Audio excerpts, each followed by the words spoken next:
తెలుస్తుంది అయ్యా. అగంది అగంది అగంది శవన్ని ఎట్టకంది. ఏమైంది అయ్యా ఇలాంటి టైంలో?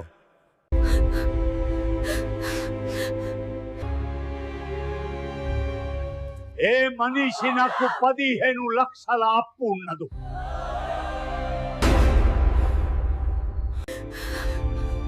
డబ్బుల మాట ఇప్పుడు ఎందుకు, తర్వాత చూసుకుందాం అయ్యా. ముందు మాట ఇచ్చాక శవాన్ని తీసుకెళ్ళండి.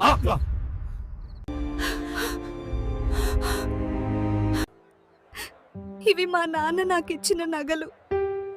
మా నాన్న మర్యాదకు ఎటువంటి భంగం రాకూడదు. నీ నగలు 15 లక్షలు పరిగెట్టి.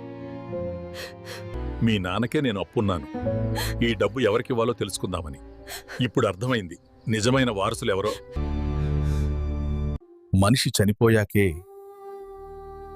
అతని నిజమైన విలువ తెలుస్తుంది.